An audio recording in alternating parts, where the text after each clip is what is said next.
Welcome to another episode of the Creative Leadership Podcast, brought to you from Blue Sky Republic.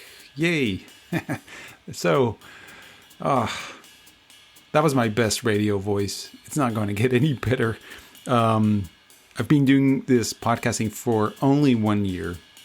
I say only 1 year because it's really only 1 year, but for me, it's a long time, and I've spoken to so many people, and it's been a great ride. And I am going to continue doing this podcasting. It started because I'm writing a book on creative leadership. It turns out that I really like doing these podcasts, and it's a really good way to not write a book. Not just because of my dyslexia, just because I think I'm just really lazy, and it's a lot of work. But also because, what do I have to say? What do I have to say that is so important that it needs to be written down in a book? I'm someone who thinks out loud, and I like dialogues, conversations. I like listening to people. Maybe I sometimes like the sound of my own voice. Although I'm not really sure if that's true. I'm just someone who thinks out loud.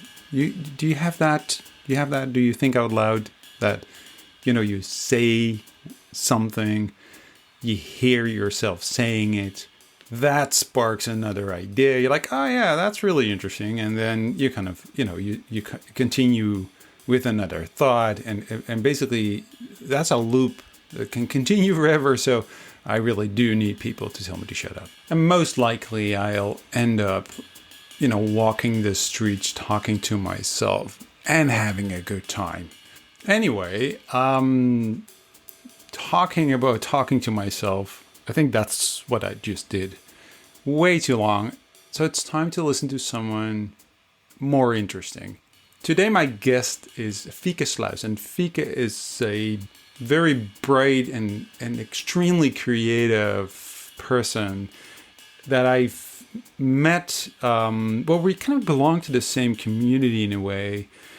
So, the world, in a way, if you're living in this design thinking bubble, although it's growing, but sometimes it's such a small community, you kind of know of people.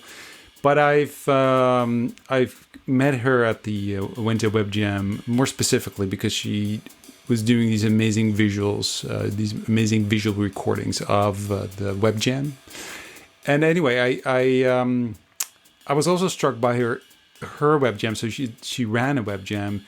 Really check it out. I love philosophy. She loves philosophy. She knows a lot more about it than I do. Anyway, we talk about many things. It's an amazing story with a lot of ups and downs. So enjoy. I'm a woman of 46-year-old, and I'm Dutch. I love my job, and I love my husband. I love my children. I love my friends, and I'm very nature-minded. I like to think in the free kind of way. So I always question if somebody says, this is it, then that's always a trigger for me to think, oh, is that right? And I'm always trying to figure out something that explains the exact opposite. So that's some kind of hobby to me, to be some kind of rebel in thinking. And that's also, I think, part of me is a creative thinker. Mm-hmm. Who am I? I'm sportive.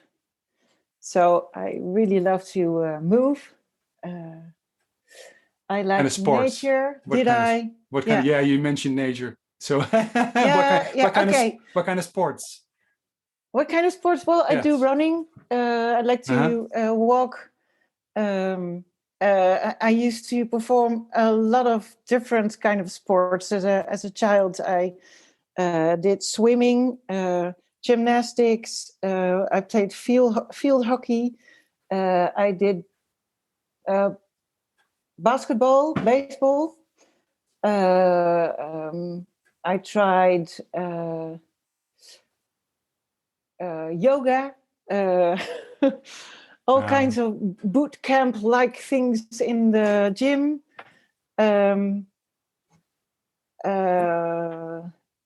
Yeah, that is a lot. Yeah, a lot. Is a lot. Yeah, So, and I probably forgot about 10 other sports that I tried. oh, really? Wow, how many sports are there?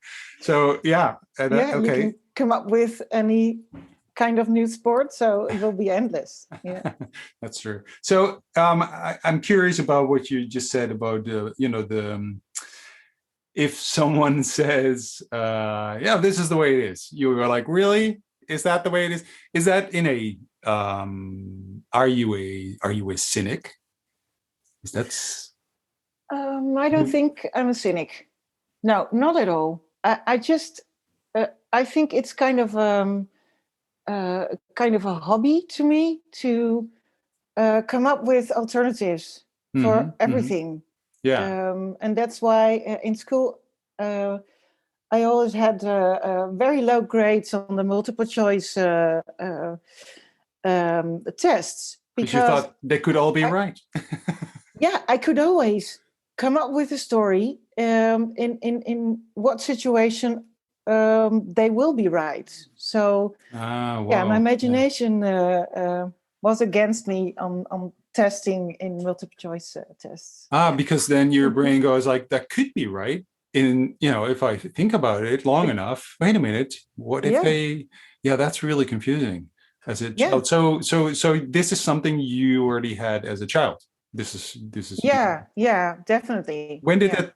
Do you know when that kind of when when that started, or when you were conscious of that you were, or that people friends kind of tell you, or when did it start? You think, oh yeah, I'm always, because when you're as a child are struggling with multiple choice, for instance, are you aware of the fact that that's your imagination?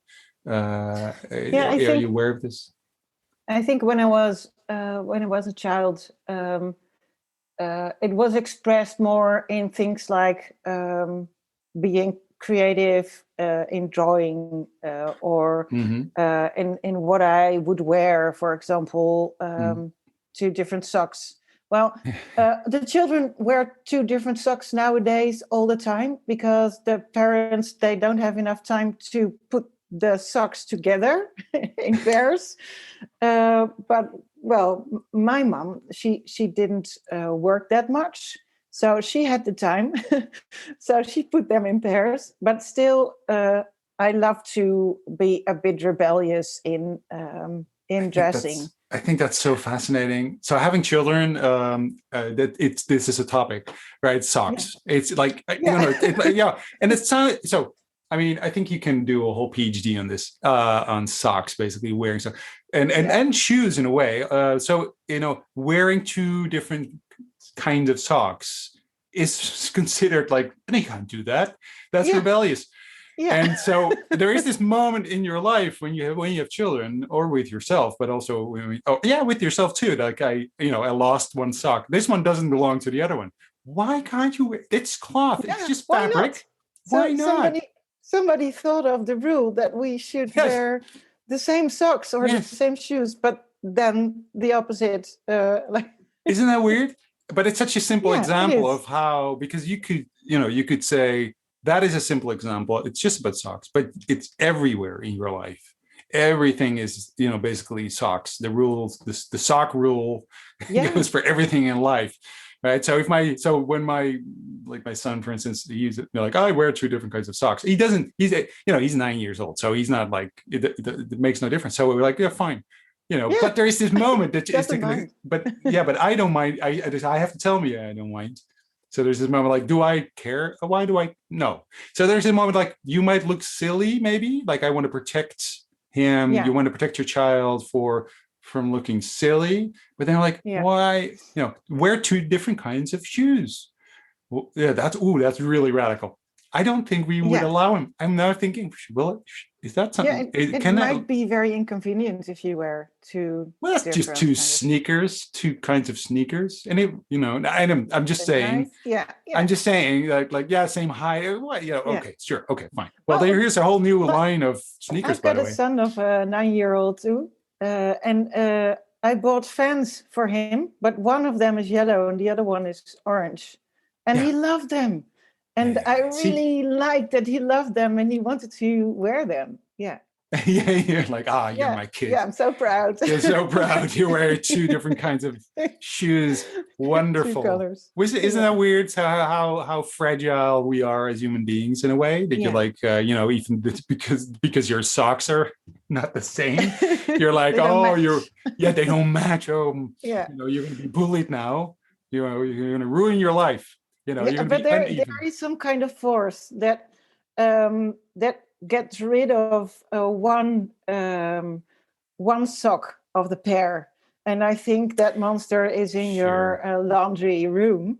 Yes, I Yeah. know. We all So know you that. know the story about from the Hitchhiker's Guide to the Galaxy.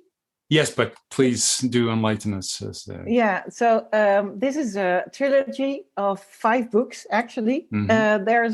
there's also been made a movie of it. But there's in this book, it is explained that there is a planet where all the lost socks go.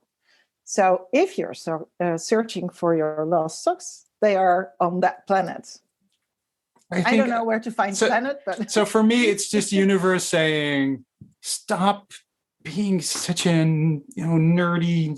Don't loosen up, man. Just wear the socks you have. yeah, So we take one away. Oh, look at him. He's all panicky. It's yeah, all like, stressed out because he lost his, he has, one striped sock and one with dots or something, like one blue and one white, like, yeah. panic in the house. What's going on? Like, I think it's just, the gods teasing us, saying like, let's take away this guy's socks. Look what happens. Look what happens. It's just Yeah. a sock. Like, and he's still searching for the other sock. Yeah. It's getting all stressed. Yeah. Yeah. Anyway, Yeah, we should go. I was thinking about using the knife and fork, and I'm telling my children to have the knife in the right hand and the fork in the left hand, because Etiquette. that's the way you need to eat. The etiquette, yeah. And exactly, the etiquette. And Yeah. of We course, have I want to go into a restaurant with my children, and yeah. they can behave properly. With same So socks. Yeah. We're going to a restaurant now. So How yeah, to behave, because the people in the restaurant they're gonna like, you cannot eat here anymore because you had the fork in the wrong hand. yeah. Like, Well, as long as they'll I be pay the bill, I they'll be in think the we are kitchen welcome. saying, look at these people, what are they, like these cave dwellers? What is going on? They don't know how to eat. I always say, but it's true. It's these patterns and Yeah, these things that you can kind of think about, like, why. I mean, it is the way we organize ourselves, and it's language, right? So it's like, I mean, if you were born in Asia and in China, you don't eat with a knife and fork the way we do, right? So yeah. that's like not the way you eat, right? So You they have make a lot other. of noise eating soup, Well, yeah, for example. yeah, exactly. And we're like, don't slurp, and Yeah, right. So it's part of your culture. It's part of the where you were born and how you are raised. And yeah, it's interesting if you start thinking about all these habits that you have, because these are things that you feel that they should be that way. And we were talking about socks and cutlery, but it is, you can extrapolate. You can say this is for everything we do. You have these patterns, and so you're the kind of rebel in thinking, as you said. That isn't that so, because so this means that every day, the whole day long, you'll see things that could be different or yeah, might not be true or could be different. And every time you talk to someone or you hear something on the radio or television or whatever, you read a book, you're like, is that really true? Isn't that, Yeah, is that, is that, I think it's are fun you, to think of alternatives. Yeah. yeah, okay, it's fun. So it's not like, oh, you must be tired. I was thinking Well, sometimes, isn't your, are you, is because that means you're always, your head is always trying to kind of, you know, maybe my head is shut off for half of the day because I just have to produce things. okay. So But you can do yeah, that. You can focus as yeah, well. I can. I think I can put it aside, but Yeah. when I have the freedom to think, then Mhm. well, this is what happens in my mind. Yeah, You yeah, and think, I just love to do it. Yeah, yeah, sure, sure. But you think you can put it aside. You said you didn't say I can put it aside. You think, you're not sure. yeah. Well, I accept rules, and I'm capable of adjusting to situations. I'm not like the Mhm. disruptive rebel in thinking that I won't fit into You're, certain situations or okay. something. You just go, Just happens in my yeah. mind. Oh, yeah, Yeah. yeah. It's just, you're just thinking like, yeah, right. That maybe not. You're like, Yeah, but I so, also do people yeah. notice this? Is that something people around you, because they'll know you, people who know you, or are they maybe sometimes, oh, come on. Oh yeah, yeah. I can imagine it can be tiring for like my husband. He's a bit tiring, of course, because I always question the things he says. But it's just that the things that I like. It's not that I disagree. But yeah, Yeah, I recognize this yeah, so much. I yeah. so it's actually so it's nowadays my daughter, yeah, she's almost 15, and she'll go like when I say so she proclaims something. She's, maybe she saw something on TikTok or something like, and I'll go, well, maybe, and she go, Daddy, don't, and he's like, don't be negative about everything, right? Like, I'll say that might not be true. It could be Yeah. something else, and like, shut up, no. So that she knows when I start kind of saying the opposite. So now I'm getting like shushed, like, shh, no, no, Daddy, stop. I don't want to hear it. Yeah. It's just like, and I remember that as a kid. So when I was a kid, I had, I thought I knew stuff when I was still at home, and my father, who actually at that time knew stuff, he knew enough that he had to look things up because that might not be true. And he would have the encyclopedia. I remember that. Oh, that's a word I haven't pronounced for a long time. The encyclopedia. And he would go and get that and look up in the book if that was true, that what I was saying, or he just wanted to say, well, it might not be true. Here I have some evidence for you that you are wrong. And I Yeah. hated that. I was like, no, I don't want to. I just ran away. I was like, no, I don't want to know. I don't want, go away. Just Yeah. go upstairs. Like, I know. And now I'm thinking, I'm the same. Is that something? So Yeah. for you, is that something you had and took away from maybe one of your parents? Is that something you had as a child? That, like, it was your mother the same? Was your father that way? Or do you recognize that? Yeah. Well, not exactly from one of them. I think it's some kind of mix from both. My father, he was a school director, secondary school, and he taught biology in the Mm-hmm. secondary school. My mother, she was an artist, or is. Well, they both are still alive, so I'm not talking about. Mm-hmm. Well, they were doing jobs, and they enjoy a free time because they are retired. And my mother probably is the creative thinker of the family, and my father is more like the analyst and the scientist.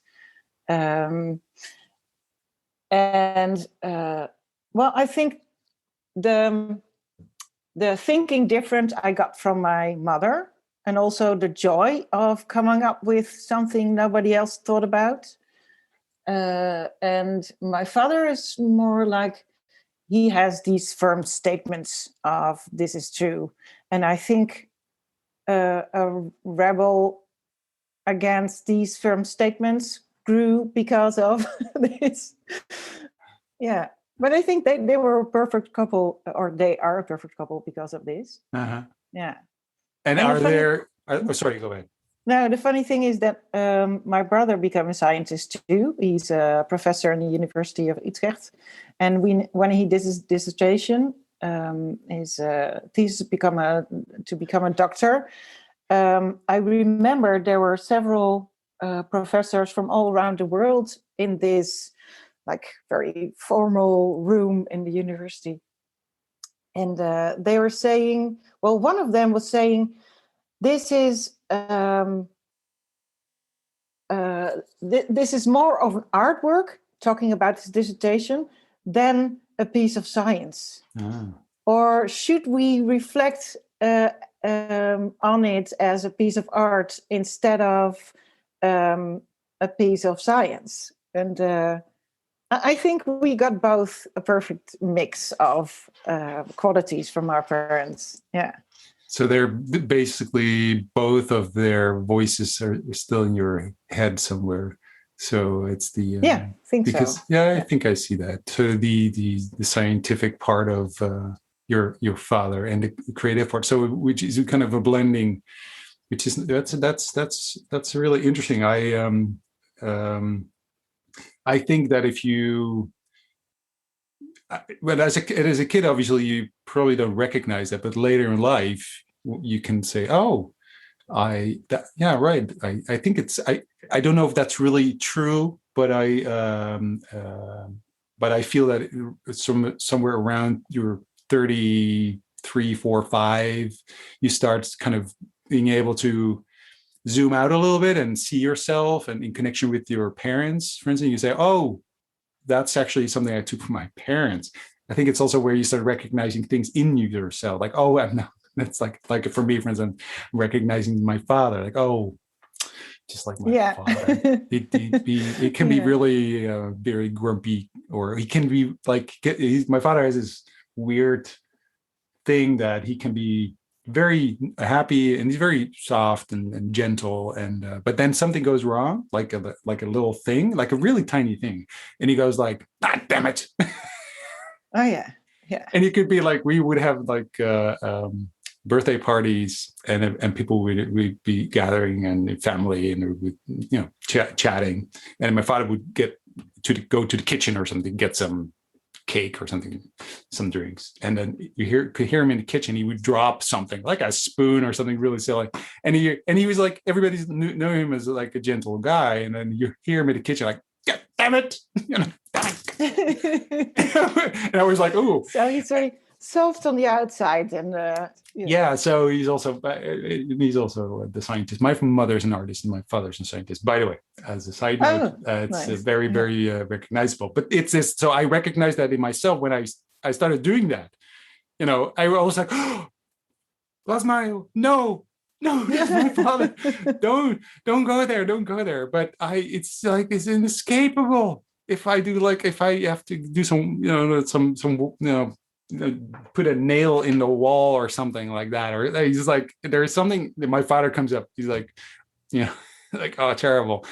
But where did you go to school? Where was that? Where did you grow up?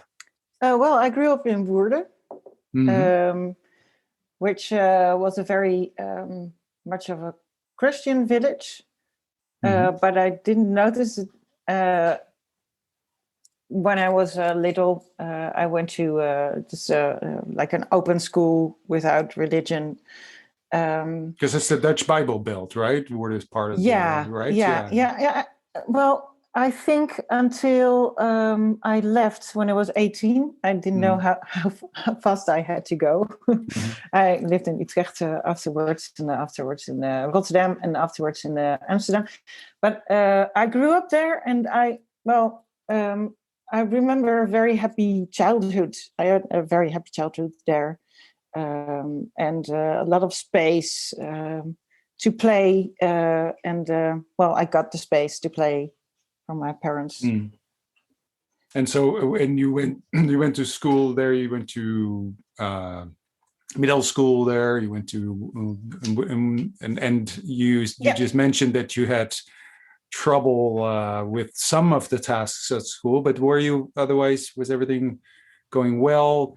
And with your being a creative thinker, it might be sometimes difficult to be in a school system. Is that something? Yeah, but well, I went to the school where my father was one of the directors, which was only socially horrible. But I think in terms of passing the school, it was very helpful because he understood completely what I needed to pass He had the inside secondary information. school. Exactly. Yeah. He knew. He knew exactly when I skipped classes or started smoking at school, something like that. Yeah. Horrible. Yeah, that's socially, horrible. it was really horrible because I always thought, oh, these friends around me, they don't want to be with me because I am the daughter of one of the school directors, and I felt a bit like in prison on secondary school, but not because of the school system. It was more of this. Sure. Yeah, of course. Yeah, because we had this. I could do a drawing, a subject called drawing, and we could do the final exam in drawing. So I could be creative in this school until the end, and I joined the theater classes and. Yeah, so in a way, it was a very creatively expressive school. And did you already know what you were going to be doing? Did you kind of knew at that time that creativity was going to be part of your future? Yeah, I wanted to do something with drawing. When is the first time you thought that? Do you know? When was the first time you thought, yeah, drawing? That's what I wanted.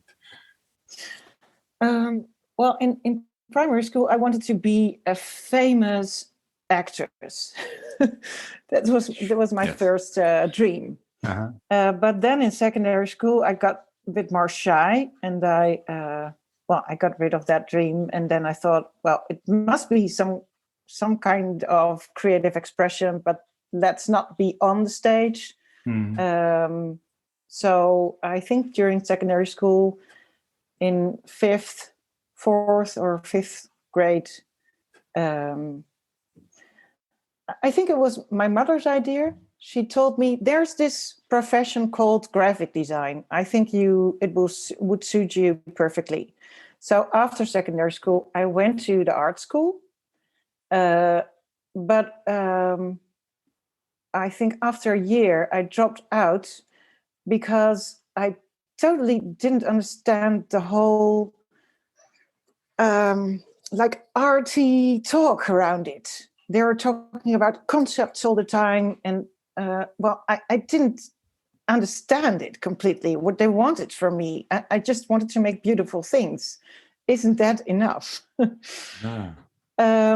And so that's after 1 year you dropped out. I dropped out of art school, and I went to university. But were you in that year, were you just confused or also unhappy with what you were asked to do? I mean, it's interesting. Were there parts that you did like, or were there?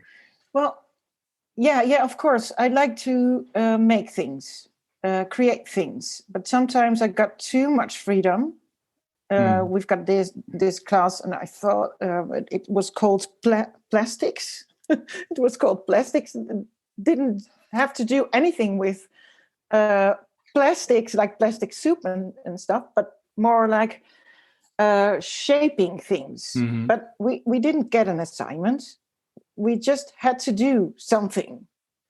And I got completely stuck. I didn't know what to do at all. And people around me, my classmates, they created really nice things, but I couldn't find the inner motivation to create something out of the blue. It was very hard for me.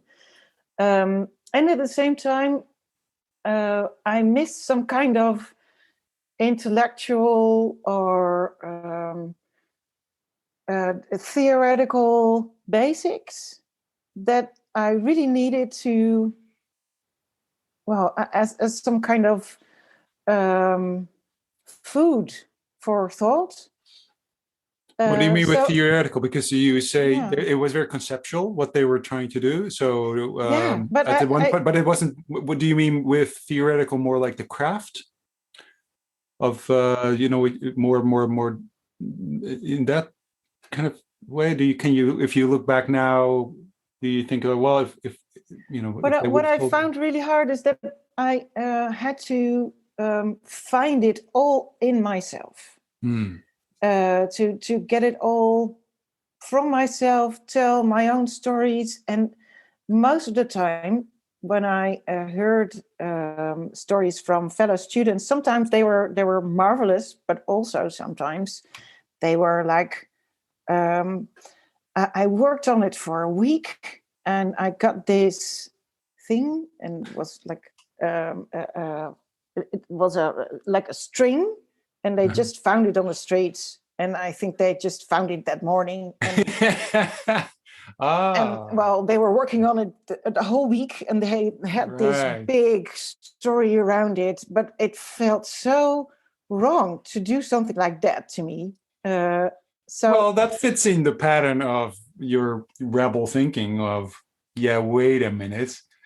Is that yeah, you want you really it's about questioning everything, right? And yeah, yeah, if then you don't get any pushback or anyone is there to say, oh, yeah, let's go work on this, or you're right, or no, or there's no fight, and it's just like in a sort of a vacuum, like, and everybody's just doing. I can imagine that you get lost, totally lost, yeah. because there's Yeah, maybe I was just very naive and young in my mind that I couldn't understand what they wanted from me. yeah. And yeah, I remember in art school there was this teacher, and I, I told him I don't understand.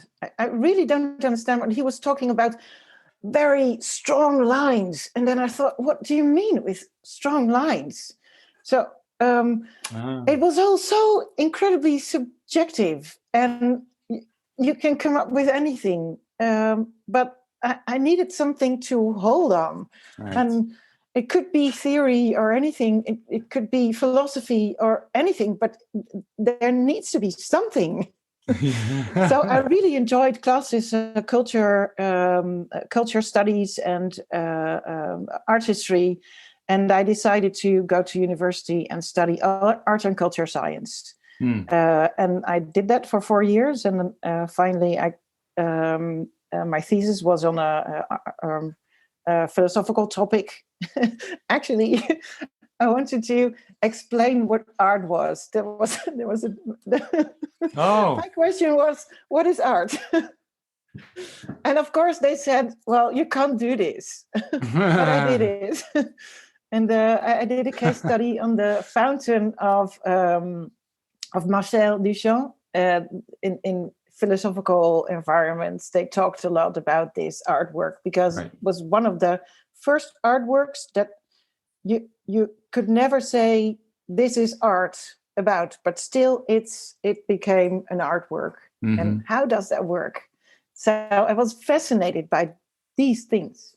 And after university, I went back to art school again. So Oh, really? So, yeah, okay, yeah, two questions. One is, I'm interested in that kind of transition moment. So you stop going to art school, you go to university, which you finished. So that worked for you. yeah. But what was the first? So when you started going to classes there, was that sort of like relief, or did you find what you were at that moment? Did you find what you were looking for? Was it finally something to hold on to, or can you remember like that Not moment? Like, completely. Well, for some part it was because I really liked the well, the thinking part of the education. Like there's so much to understand, and I really love to try to understand things. And you've got a lot of books to read and a lot of things you understand, a lot of new subjects, because it was a very multidisciplinary study, sociology, history, economics, philosophy, very like our Homo universalis kind of study. And I love that. Anthropology, not to forget. So I found that intellectual challenge there. But there was still lacking this making, like the creative part in it. That's why I went back to art school afterwards. And I know when you go abroad, there are some universities in Great Britain, for example, they teach graphic design in university. And I think I would have fit much more in some kind of environment like that. But I had to do 8 years to get what I wanted from education. Yeah, exactly. And that's a long that's a long time, but amazing though that you had the stamina and basically the intellectual hunger also to kind of just go and do that. So the combination of, because then you went, because I'm like interested, you go back to art school, basically where you kind of, when you, the first time you were there, you were like, what's going on? I have no clue. What happened then? You were like, oh, now I get it. Or now I know what they're trying to tell me. Or because this, then you're still in this, again, in this class with plastics, and some student comes up, finds a string on the street and says, I worked for a week. How is that? I went to another art school, much more on the technical part, focused on the technical part more. Which one did you come? I went to The Hague, the Royal Academy of Arts, and they teach graphic design, but you really have to learn a craft there. Right. Okay. And, was that more? Yeah. Okay. So because then it's like, okay, here's, there's the craft. This is how this is how it works. It's very okay. The scientific part, basically, of I don't know. It's that the scientific part. It's more like, it felt more real to do something more real than being busy with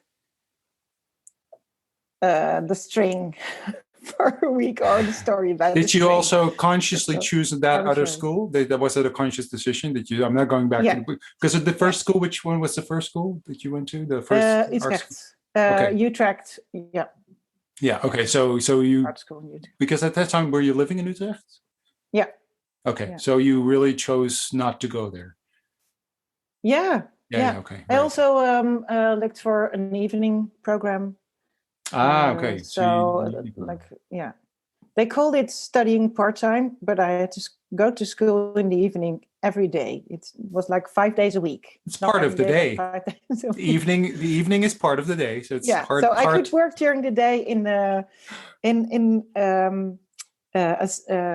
a collective for graphic designers, and so I worked there during the day. It was Lava graphic design. Oh. Yeah, very nice. Well, I learned a lot. How did you get there? How did you end up there? That is a funny story, because I looked for a job, and I thought I've seen a lot of working in restaurants already. I'm not going to do that, and you can't do that when you have an evening course to do. And I was looking in a newspaper, I think it was in a newspaper, and I saw they were searching for somebody to make coffee and stuff like that. And I thought, let's go and apply for the job, because then I can learn within an agency, and go to art school and learn in education the same time and learn in an agency the same time.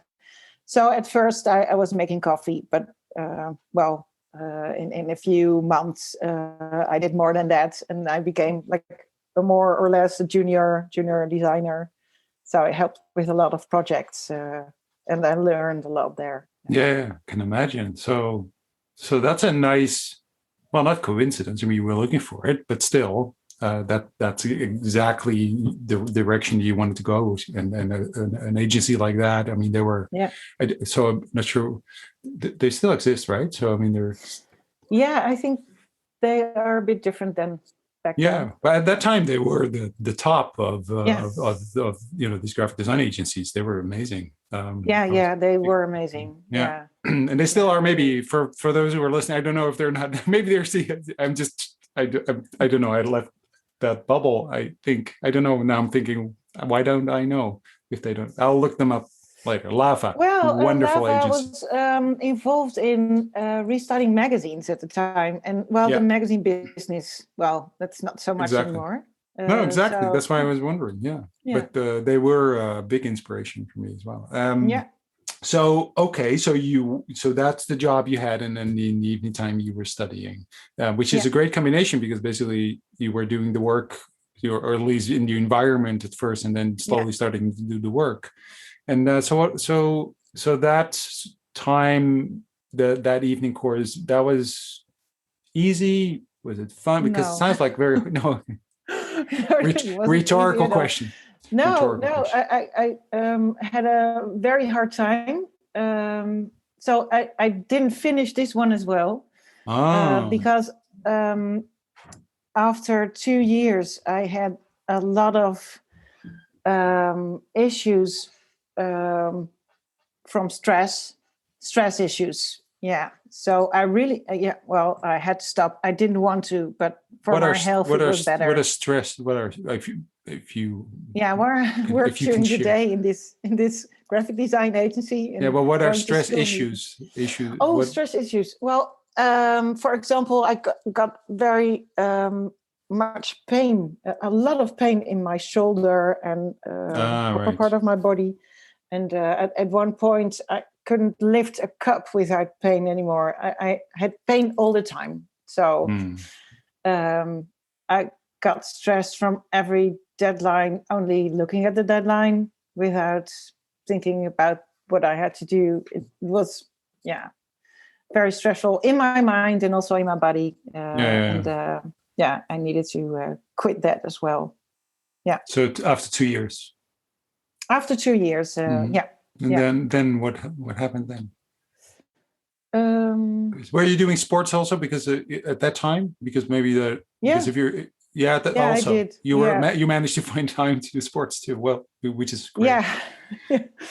Well, I think I did about nothing for a year. Except I think I didn't do a lot for a year, but it was a long time ago. And maybe because if you're someone who really needs that, I think sport is a way of disconnecting as well. If you do sports, if you do it healthy. But I had this ambitious idea of running faster and faster. Oh, so that's not really good for your health if you are recovering from those complaints in your body. Oh, right. And then, because, so why did you want to run faster? What do you mean with faster and faster? What were you doing? Well, what kind of, were you running marathons? No, but I was so much in my mind to, instead of listening to my body, of what is right and what is wrong. So when you are running and I had decided up front, I need to do 3 rounds of the Vondelpark, for example. Mm-hmm. Then I went to do 3 rounds of the Vondelpark. Mm-hmm. Even though your body may say after 1 round says, no, don't do another one. Why isn't that enough? Yeah. Right. And then faster as well. The next time I can do it faster. Yeah, I must. I must do faster. I must do better. Yeah. Otherwise, It doesn't you're sound not like worth you. it. It's kind of Yeah. funny. Interesting. I find it almost surprising because somehow it doesn't fit. I mean, you are ambitious, obviously, and you have this hunger for knowledge, and you go and you want to know, and you're, but at the same time, then that part of, I must breathe faster. I don't know Yeah. why. Well, I've That's changed interesting. since then, and I'm much more kind to myself than I was before. Right. Yeah. Yeah. When did that change? When did you go like, oh, wait a minute? Well, I needed a second burnout Oh, to you needed a understand this. second burnout. Wow. Yeah. You are ambitious. Yeah. So the first one wasn't enough. Yeah. Yeah. So And okay, that well, happened, I think 2015, 2016 because where are we now in the in timeline? time. You're in Lava. Well, You work at this was, Lava. You yeah. were doing the evening studies, but you stopped, and then Yeah. you were still working at Lava. Yeah. Yeah. It was Okay, around 2005, so I you think. stayed. You kept the job. How long did you work at Lava? For how long did you? 5 years, but Okay. I worked at Lava before I went into art school again. Okay. Yeah. So there's an Yeah, there was a little there's bit a of time between university and art school. mm-hmm. I did a lot of jobs in between. I worked at the Okay. Children's Museum, for example, of the Royal Tropical Institute. I went traveling. It's where they exhibit There children. are some years between. Sorry. No, I just said that's where they exhibit children. No, it's the Children's Museum. Sorry, it's like, look, here's a 5-year-old. No, okay. That's another museum. Well, that sounds funny. Well, it's you've got on your museums, left, especially we can see for children. This is what happens when they're teenagers. Like, don't keep your distance. Keep your distance. They are dangerous. Right, moving on. Sorry, no, that's a silly joke. Yeah. Sorry, it's just, sorry. Now I lost track of the story. They've got collections of things around the world and cultures around the world, and they are teaching children about this. Okay. Yeah, but it's a funny way of thinking. Well, they used to, and that's also something that I've learned in the Royal Tropical Institute in the museum of it, that they used to collect people from all around the world to showcase in the world exhibitions, which is really awful when you think about this. Yeah. There's been it's an interesting history the museum has. Yes, it's still they're not ready with dealing with that either, I think. Anyway, so okay. So you did all these jobs, and then you went back to Lava. I'm trying to get back on track. So you go back to Lava. It's sort of, you're there. You worked there for 5 years in total. Is this where you got your second burnout, or what? No, I got my second burnout when I was later. That was later, 10 years later. Oh, 10 years later. So what happened after Lava? So after Lava, did you end up as a designer? Did you end up at Lava because you started being a junior designer? But what was the? Well, how did you leave? The reason why I had to leave was that I call it a burnout. Back then, I didn't call it a burnout. It was there's another burnout. No. So what are we doing? Are we doing have like a sorry, a little burnout in between the we two called big it burnouts? RSE. Oh, right. Like I had an issue with my shoulder. Okay. Exactly. Okay. Yeah. So right. So that's basically this like you're it's like an inflation in your muscles and when you work too much behind a computer behind a computer, if you're sitting too much and working with this mouse, the thing, and that a lot of people had that, and probably still have. I don't know, but yeah, Yeah. exactly. Because okay, so this is where you had to stop. Yeah, Oh, yeah, I really? had to stop Wow. So it was really art bad. school and at Lava. At first, I was on sick leave, but you can't stay on No, sick leave for forever. So at one point, unfortunately. yeah, exactly. No, everybody wants to work. It's Yeah, it's horrible to be on sick leave yeah. for a long time. Um, but then I was thinking, what should I do with the experience that I have? Hmm. And I spoke to somebody who was teaching in art school in Breda, in the south of Holland, and he was teaching philosophy there. And I thought, well, this is interesting. And he told me there's going to be vacancies, so just Google it. And I went on Google it, and then there was this job vacancy called lecturer Imagineering. And that sounded so incredibly interesting. So I thought, I can be a lecturer Imagineering. I don't know what it is, but it sounds so fantastic. I'm going to be this. So I looked it up, and the specifics, and it was about teaching the creative process for people in the leisure sector Exactly. industry. Yeah. Leisure or leisure depends on where you come from. Yeah. But it's actually about experience design, not so much about UX design, but about experience design in general, and coming up with great experiences for people in the leisure industry. So And the hospitality industry, right? So yeah, there's a it's hotel about school hospitality. connected to it. Yeah, Yeah. Yeah. yeah. I know. I teach there every now and then. I will be there the whole week next week. Nice. Physically, even the whole week. Really? Yes, we're doing a week-long sort of a sprint boot camp, something. Yeah, Oh, great. at the And Imagineering it's for for the School of Leisure Masters of Imagineering in and Breda. Masters of Imagineering. Yes. Yeah. Well, Yeah, well, so I'm like, what? That's a yeah, okay. Yeah, go. but I found out it's like a different word for design I thinking. know, I know. It Yeah. took me so long because I know them for a very long time because they were connected to me. They connected to me a long time ago, and I did a sort of a keynote at one of their events. They took part in a training session.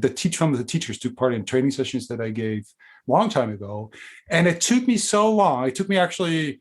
I told me like last year when they asked me to help them with something that I suddenly realized that this is the only school that I know of in the Netherlands, at least, or even internationally, who've been teaching design thinking for like over 20 years. Yeah. And I That's thought, incredible. Yeah. oh, it's this. And I'm like, why didn't I realize this? Because they've been doing that for such a long time. It's just that they call it Imagineering, and they come from the Yeah. hospitality industry, and it's a connection between leisure. So like Walt Disney, blue sky thinking. Yeah, this is where exactly. Imagineering Yeah. comes from, and they're yeah. So yeah. So you applied. Yeah, and I didn't think of getting a job, of course, because I had no experience in educating anyone. I just had some interesting couple of jobs on my CV because I worked in uh, um, at the Children's Museum or the Sure. Royal Tropical Institute. Mm-hmm. I worked for several projects in the movie business, also internationally. I did some creative stuff. I was a designer, and I had my side gigs in designing all the time. So what I was thinking when I applied for the job, I can do this for 3 days a week, and then 2 days a week I will have my own design business in graphic design. That's what I had in mind to do. So I applied for the job without knowing what Imagineering actually was, but okay, clever enough to Google it and to find a book of the professor teaching there called Diana Nijs. Yes. And she wrote a book, Imagineering. And of course, I read it before I went to the job interview. And we had a very nice conversation with the director of the School of Leisure, who was very open-minded and creative himself. He had a very strong vision on learning experiences, and I didn't expect to get invited for the job at all. But I think the day after, they told me they called me and they said, "Well, could you come by for what did they call it? Arbeidsvoorwaardelijk gesprek." And I didn't know what it was. And I don't even know the English translation for it. But it's like the conversation you have to bargain about the specifics. Salary. Your salary and right. How if many you hours, get a car or not. If you get a car or not. Yeah. Obviously, I didn't get a car. I didn't have my driver's license at all. So, but I was surprised. What is that? What is that kind of meeting? I didn't know what it was, and I was so surprised. I got the job, but I got the job for my creative background, and I just needed a creative, and they knew I would finally get the whole subject, and I got the stage for learning a lot about education in higher education. Mm-hmm. So I went to Breda for 2 years, living in Amsterdam. Mm-hmm. And it takes about 2 hours to get there. So after 2 years, I could get the same job in Amsterdam as well. So after 2 years, I went to the same course, but then in Amsterdam. Which school in Amsterdam? University of Applied Science in Holland. Right. They have an Imagineering course there. Yeah. They have got leisure studies. Sure. Okay, I didn't know that. Yeah. And now they've got a lecture of design thinking. Lector design thinking. Professor. Exactly. Yeah, which is interesting development, by the way. Those things, because because it kind of although design thinking maybe not so much the practice or the words, but a lot of it did come specifically service design in Europe did come from the academic world at first. They were the first people to write about it. Papers and books, and so it's it's coming full circle almost.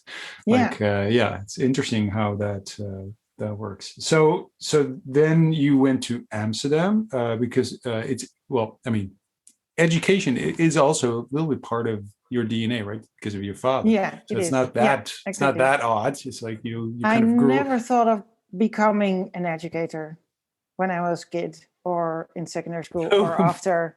But it just happened because of this word, Imagineering. Yeah. No, let's be honest. When I was in art school in The Hague, there was this teacher, and I really admired her approach.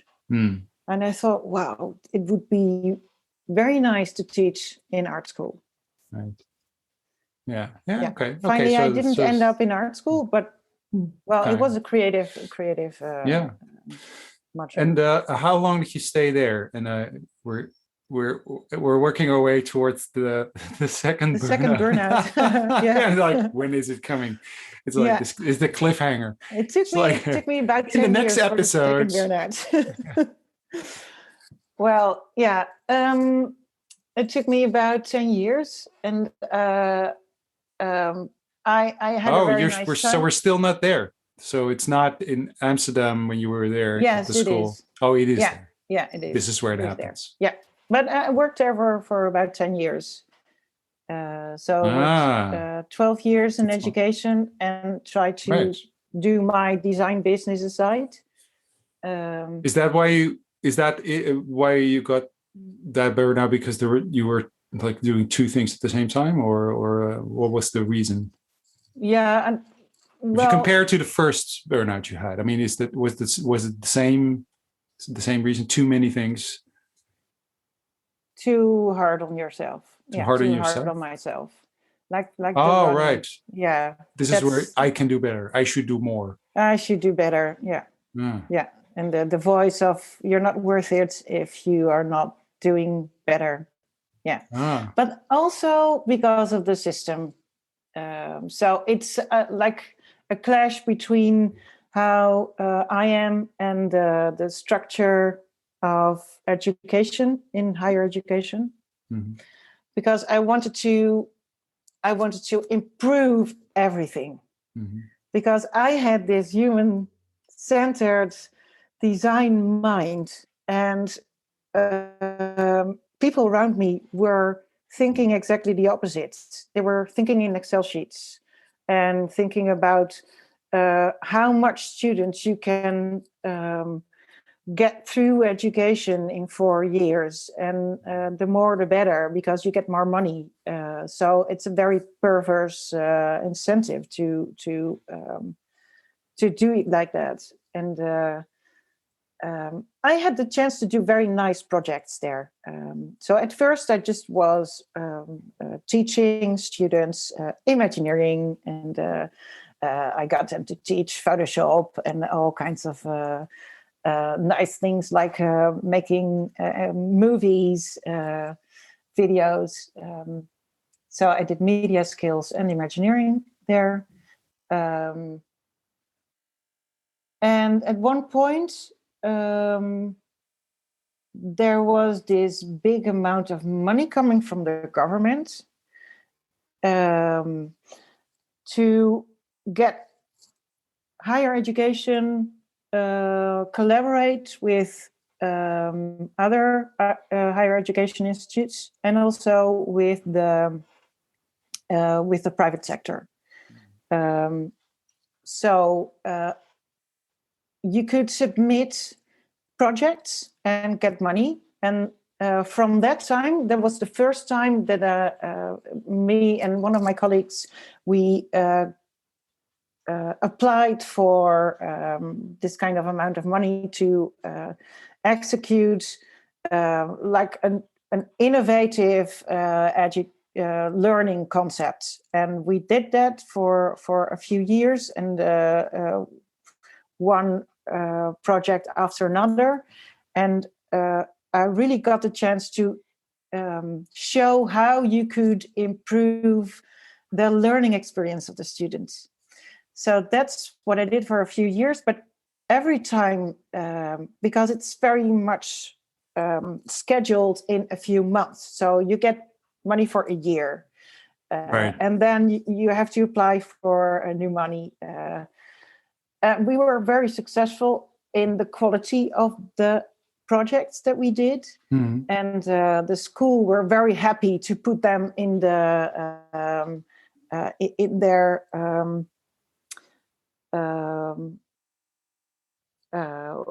shop window, so to say. So, like, look at us, what kind of innovative education we are doing here.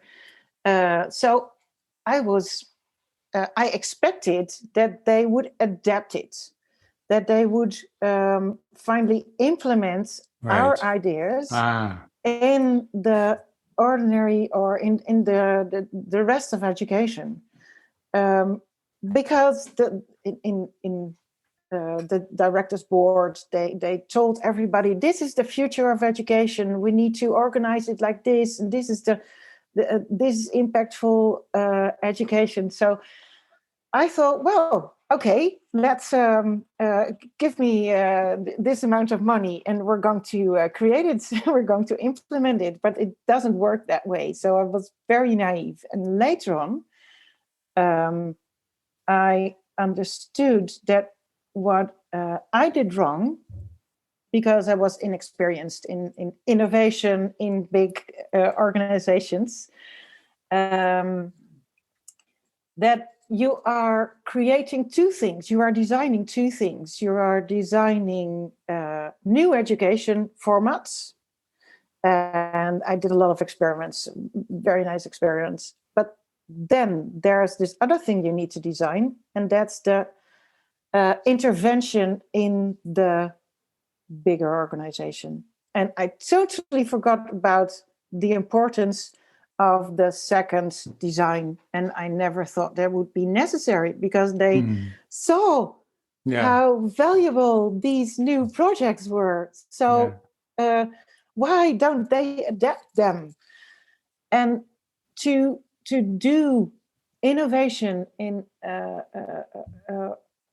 bigger, a larger organization, it takes you so much energy. And if it isn't rewarded when you think it's going to be adapted, well, yeah, I got to that point that's somewhere, and I got frustrated time after time, and I just couldn't cope with this anymore. Working so hard towards something, and then it gets nowhere. Yes. You can only help a few students in the pilot, and then it's not getting any step further. Yeah. I know what you. I know how that feels. So, did you recognize at the same time when you were trying to do this and getting frustrated that because you were kind of going into your second burnout, but did you recognize sort of the signals? Did you have the same pain, for instance, in your back, your shoulders? Did you have that same kind of feeling, or was it different? Did it surprise you, or did you start to? Were you pushing it away? Because a lot of people have burnout. You get a burnout because you push it away, right? Yeah. You're like, no. Yeah. Well, it took me a long time, very long time, to recognize that there was something wrong. It took me about 3 years, I think. And at that point, that's a long time. I got so incredibly unhealthy that I was teaching with 40 degrees of fever. Really? For some time. And that's when my husband said, "You are not going back. I'm going to tie you up here in the house, and you're not going back." I had such a immense sense of ownership and responsibility, feeling of responsibility, that I just couldn't tell myself, this is unhealthy. You shouldn't do this anymore. Yeah.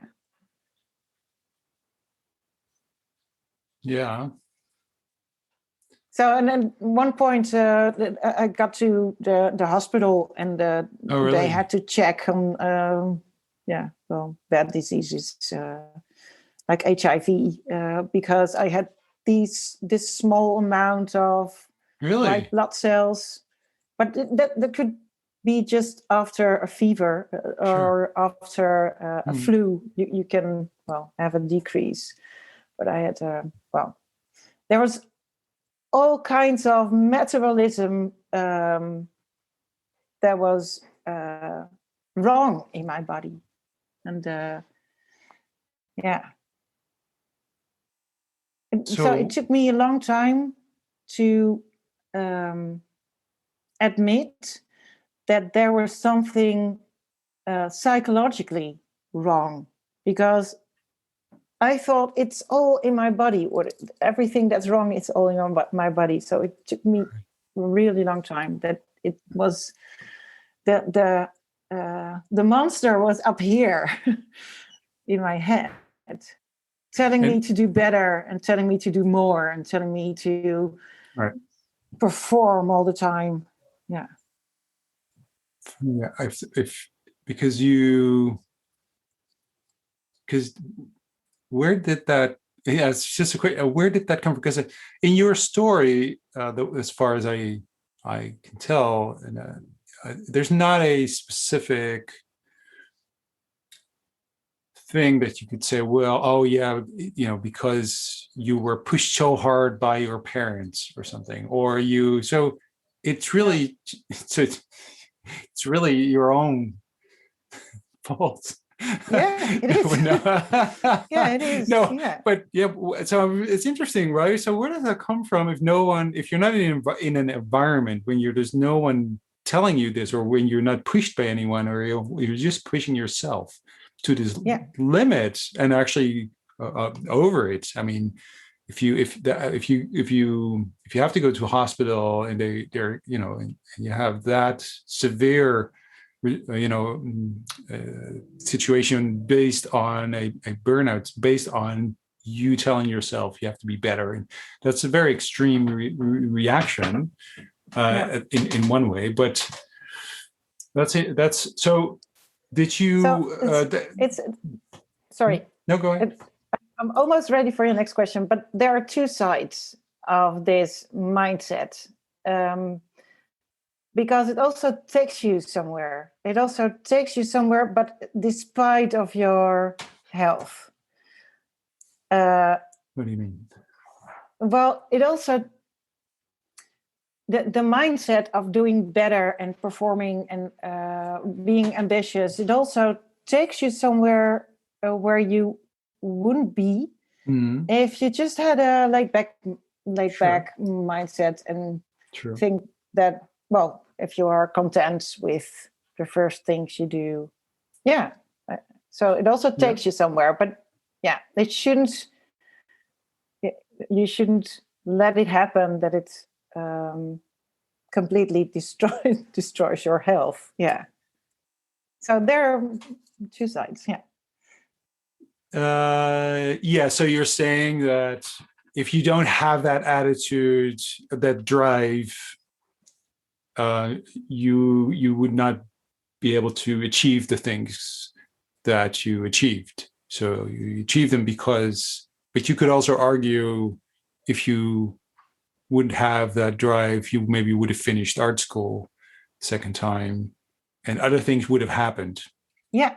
Right. True. So yeah. and you yeah, and right. Yeah. So there's you don't know. I mean, this it will be a different story. It has everything has there's cause and effect. It has an effect on something. It will take you places that you would not have gone otherwise. You would not have known if you would have been a more laid back person. Would have maybe However, it's just the way it is, right? It's just that's part of you.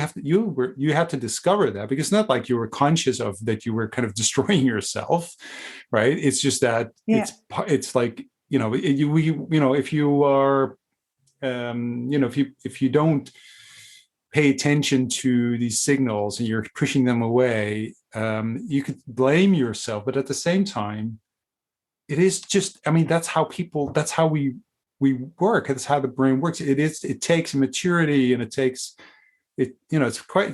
also a very strong kind of person to stop, to say, it is. everything I care about and I find so important, and I feel this ownership and responsibility for it. I just saying like, okay, well, I'm just going to stop now. So often it needs someone else. It needs someone who looks from the outside and sees, hey, wait a minute, and is a mirror for you. So that mirror. I got a lot of mirrors, but I just didn't want to listen. Yeah. Yeah. So when did you start? I pointed at other people who could do it, so I can do it.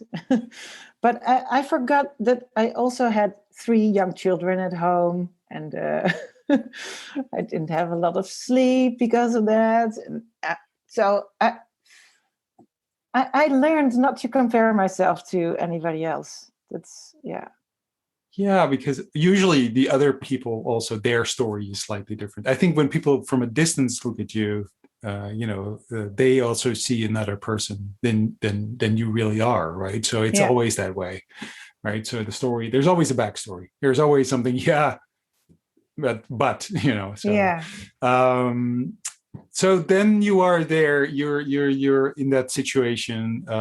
You're very smart. A loving husband says no, no more. You go to hospital. They'll say, "Whoa, this is not good." You have to then take care of yourself. How did you do that? Because that's quite a drastic. Yeah. Like, because all of a sudden everything you were working towards, you had to let go of it. Well, it was a horrible time. Yeah, it was really horrible. I think it took me still half a year to admit that I had a burnout. But by that time, I was very depressed as well. So I had a depression, and I needed to, I just needed medicine for that. But before you get to that point, you have to admit a lot. Right. So I think it took like half a year to understand, okay, this is a burnout, and maybe even worse than that. Well, I had to do nothing for a long time, and doing nothing is, well, for a lot of people, doing nothing is like, huh? How can you do nothing? And I needed to learn to enjoy things again, and to, I needed to learn to relax. I went to this institution, and it's like a recovery center. I went there 2 weeks, and there was this movement expert, and he took a look at me at the when I was on the bicycle, and he told me, no, he asked me, "Are you having a good time on your bike? Do you feel like you're moving nice? Do you feel nice on the bike? Do you feel okay in your body?" And then I thought, oh, what is happening here? Because I was riding the bike like I needed to do the Tour You were de like, France. no, not fast enough. I get yeah. Exactly. Yeah. I need to get to my target. Oh, Yeah, and then well, I learned a lot about this. They told me, well, we think you are an adrenaline junkie. Oh, And I was looking for that shot of adrenaline all the time. And the more you produce, then you also, the rest of your body is in fat a lot. Yeah. So you need time to recover after time for, And I didn't allow myself to recover from anything. Because adrenaline makes you, I mean, the one thing it does for you, I think, is that it makes you a little stronger than you really are. Yeah. So you can go further than you can actually go, right? And because you don't feel the pain because of the adrenaline, but it's there. But it's just that you don't hear the signals anymore. So you can kind of go a little further because of the adrenaline. I think that's the mechanism we have. Like if you're in danger, this helps you, run a little faster from the lion than you actually could. Or if you are hurt, you could still, you can still flee, and because you don't feel the pain at that moment because of the adrenaline. So that's a dangerous thing, really. Yeah. Because you can push yourself beyond sort of what you could actually do. And if you keep doing that, I can imagine that's but at the same time, that's a lot of people have that. I mean, it's not like, that doesn't necessarily mean that it's you destroying yourself. Yeah. You went a little further, it seems. So I think that's a really interesting. I think that's a really interesting and I mean, that's obviously this person who said, "How are you having fun on the bike?" Obviously, that person had that's the job of that person, to observe that and seeing that all the time. Yeah. So recognizing exactly, like, there we have one of those people again. Yeah. So are you, which is a great question to ask someone who's in this bike, Yeah. being in this center where we want to kind of. There's this one lady on the bicycle. I gotta go faster. I gotta go faster. Everyone's trying to be zen and chill out, and you're like, I can go faster.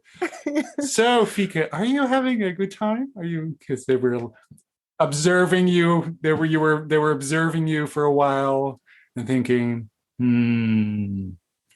don't know. This is she needs to chill out. So, how did you then? Because you stopped. Did it kind of slowly become part of you as well to be more relaxed? Is that something that you really had to kind of learn?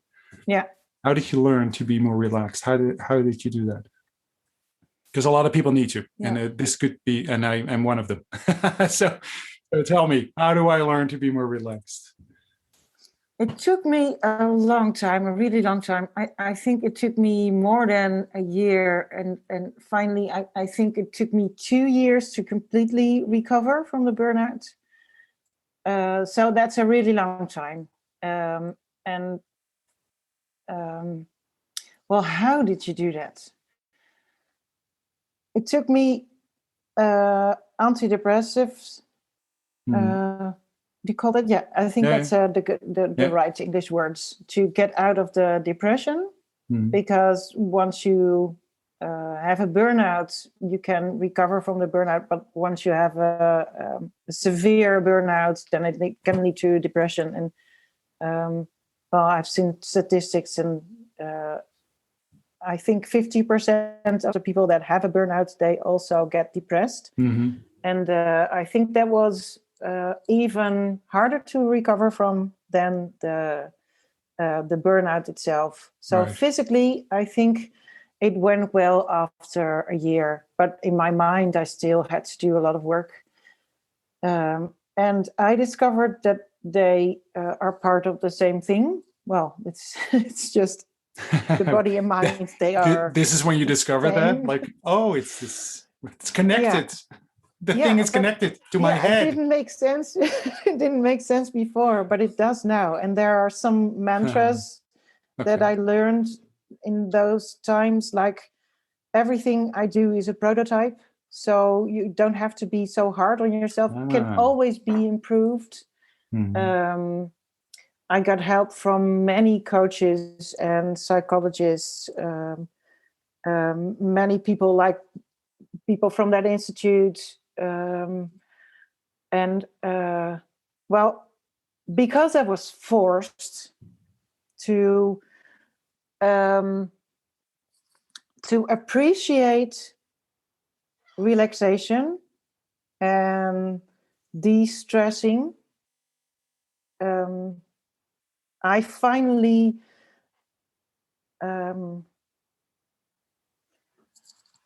appreciate it. Yeah, that's, I think, the good word for it. I appreciate to do nothing sometimes, and I don't blame myself anymore if I do nothing.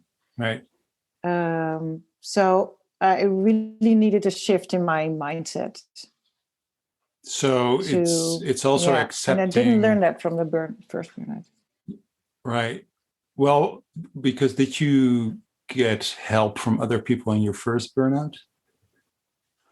Yeah, but it was more focused on the physical part. Right. Okay. Yeah. And I talked to a psychologist at that moment, but she wasn't very helpful. Well, sometimes it just doesn't fit into your way of thinking already. That needs to, well, the information or the conversation needs to come at a certain time, and the timing have to be perfect. And I just didn't understand, I guess, what she was saying, or well, I don't know. It didn't work the first time. Clearly, yeah. Okay, so okay, that's kind of a heavy period you go through, but then you did learn, and you did learn to appreciate doing nothing, and because doing nothing will help you also with doing something. So if you want to move forward, doing nothing sometimes is really helpful. And you I can know that rationally. yeah, But sure, if of it course. doesn't feel comfortable doing Of course. nothing, I know. then Yeah. you're just starting. Yeah. Now these are Yeah. easy things to say to other people. Yeah. And then Yeah, you're like, oh exactly. yeah, yeah, you it's should like listen. it's like the 10 tips for being more successful. Yeah, it's You, like, you know it's true, but yeah, yeah, but doesn't still, work for you. Huh? Why not? yeah, exactly. All Yeah. right. So okay, so in the meantime, there's in the whole story, there were children, there's a husband, there's a and then and so after you kind of came back to being you again, Yeah. but Oh, slightly I'm different. sorry, Arne. Yeah, I really have to mention one thing yeah. that I think was the most of all the cause of the burnout. And it was feeling guilty all the time. Mm-hmm. And that has to do with you're having 3 children at home, Sure. and you feel guilty all the time that you don't have enough time to be there with your children. Mm-hmm. And at the same time, you feel guilty because your work is not good enough. So that I think that's, and I really wanted to be a designer as well, not only an educator. I really so feeling guilty towards yourself and towards your ambitions. Yeah. Yeah, I think Being feeling very guilty is, judgmental and to yourself. I think that is.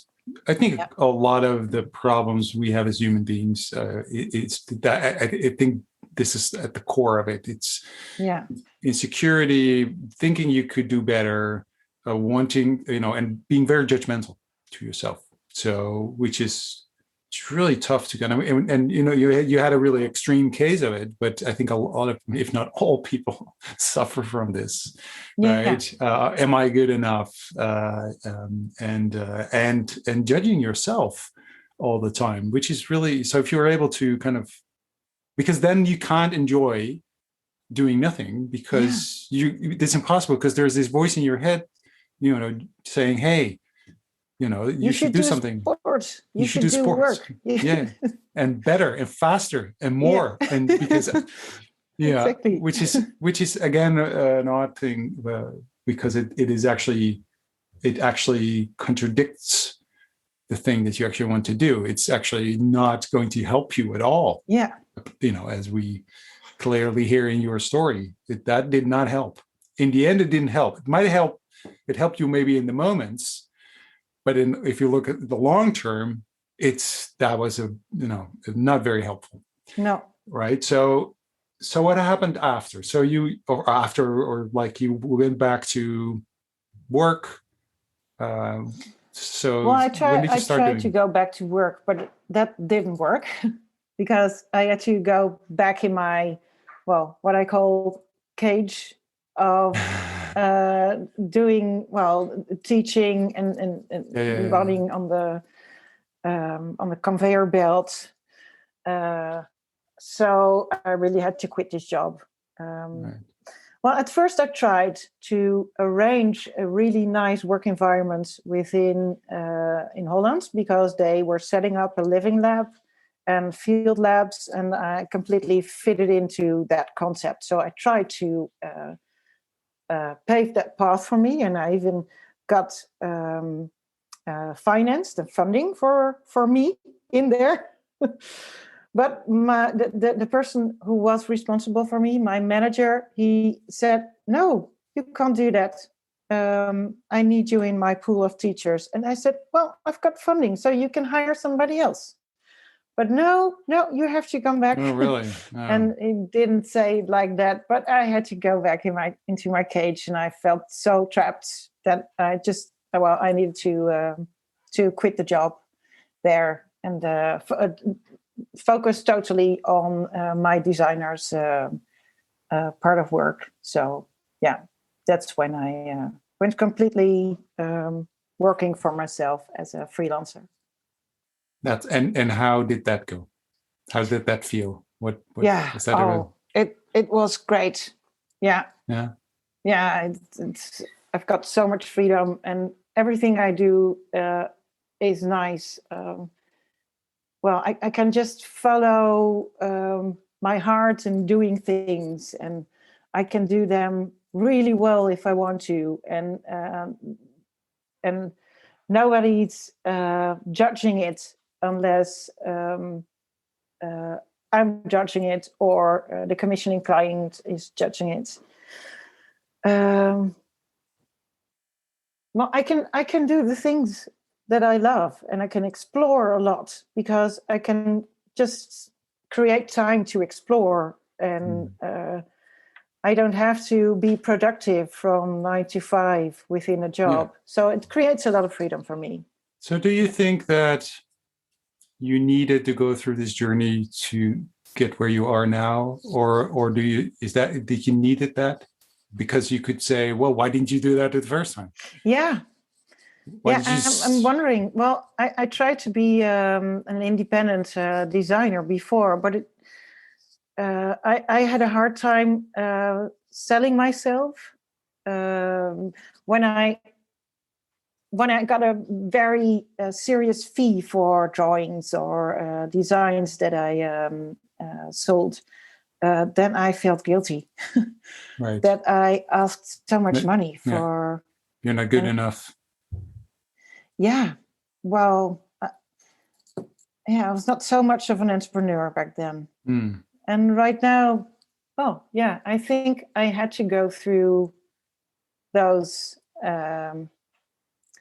use like the seeing the bottom, really the bottom of the world before appreciating bottom of the world. No, that's me from my luxury chair saying it wasn't my my complete bottom. Well, I think if you really have a serious depression. Yeah, that was not nice. You really are at the bottom. Yeah, you can't. If you have never experienced this, you can't imagine, because my children are so nice, but when I looked at them, I couldn't feel anything. I didn't feel happiness or pain. I didn't feel anything. Only pain, exactly. But I couldn't feel joy for a long time, and that's really. Oh, that's so awful. So you needed this journey, so clearly, to be where you are now, and you are in apparently, and I can see it, although you can't see it on a podcast, but I can see it in your face and your the way you express it physically when you talk about now that you are, you're happy now where you are. You have the freedom. You're in the right place. You're in Woerden. Yeah, I am. Yeah. With a garden and a nice place to work, your own freedom and your own space. That's a nice journey. I wonder. So, when you think about the future, is this what you want to keep doing? Is there a future scenario that is there something in?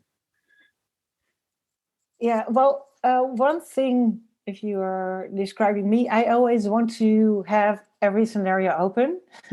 So I have difficulties setting a goal for 1 year or 5 years.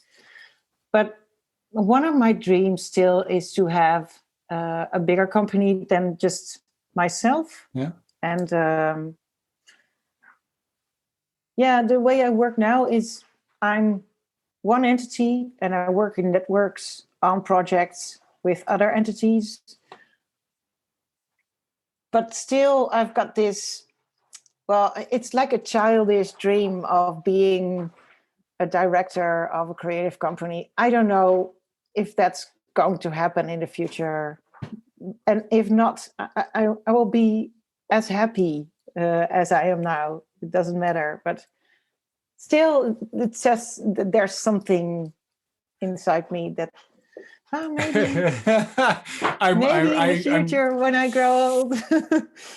I dare not to say it can be bigger. I could be bigger. It's just bigger. It sounds a little bit like I have to be faster. Oh I yeah. can Oh, that be, sounds like that. yeah, Yeah. it sounds a bit Oh, like, maybe do that. yeah, I should be, now it's just me. In the future, I see myself in this. And I'm thinking, when you have to lead a company, right? That is stressful. Don't Yeah, go yeah. there. Well, I no, don't no. like that downsides about it. Yeah. So No, no, no, no, no. I take that back. I take that back. I think you should. I think you'd be awesome at it. I think because of what you've experienced, you can do it differently. But you really should do it differently. And I think, I mean, it's great to have these dreams, and it's totally possible to do so. But stay with that Fieke that you're now, because I yeah, think if you that's lose the most that, you important. don't want to lose that, because that you're in the right place now, and you can have more people around you, and that you can inspire, and that you can kind of help, and work with them and co-create with them. Um, Exactly. I think it's more about that you are such a solo entity. Well, I am such a solo entity at the moment, and I have to find those networks every time. And then, sure. yeah, yeah. I think to be in a team of creative people and work on something for a long time, that would be great, because Right. I'm working Yeah. on a Yeah, lot I of get that. like Yeah. Yeah. nice projects, but Yeah. not very, yeah, they don't last for half a year or something to Yeah. really Yeah. undergo and be immersed for a few months. That would be nice. Yeah. So it's interesting that you are someone, you're still kind of and I think you found a balance, uh, but there is this balance, because I can still see this Fieke that says, I want more. Yeah. There's you have the drive. You still have Yeah, that yeah, drive, still, which yeah, is great yeah, to have. I mean, no, don't lose that. Of course not. And the balance of also saying, yeah, but it's also about happiness, and being, doing nothing, and being, also being relaxed, and at the same time having that drive. That's an awesome yeah, thing to have. It shouldn't be. It's not a contradiction. It should not. It's actually the one feeds exactly. the one Yeah, feeds the other. So if you have that yeah. I found balance, out it can go together. Yeah, yeah, fantastic. but So I also, yeah, yeah. Nice now conversation, Arno. you also, what do you, your last famous last words? Oh, yeah. This is the moment where I should say the two words. No, no, you don't have to. You've Where said I should enough. answer the question of everything, the No. universe, and yeah. Well, maybe a famous. I know you love philosophy, so maybe there's a philosopher you think. Well, no, I'm just teasing you. Okay, Oh, something to chew on, which I really love, and I'm thinking about it for I think 30 years. It's a saying of Nietzsche, and Nietzsche said, um, "We live in a." I can't citate him. That's too difficult for me. But he said, "The whole world is false. Everything is false. There is no truth." Well, we've got one truth. It's art. And that's false too. No. Okay. What is this? And there is a truth in there, because he says, imagine art in general, it's telling stories about the world. So this is the only thing that we can cope with. Art is our eyes to the world. It's music. Music makes us cope with all the difficulties in the world. But it's made, it's constructed. It's somebody made the music. It's not truth per se. So this is the only thing we have. But it's not true. It's not a universal truth. And well, that's a good ending to yeah, I this think so too. conversation. That's an Thank awesome you. ending. Thank you very much You for the too. conversation.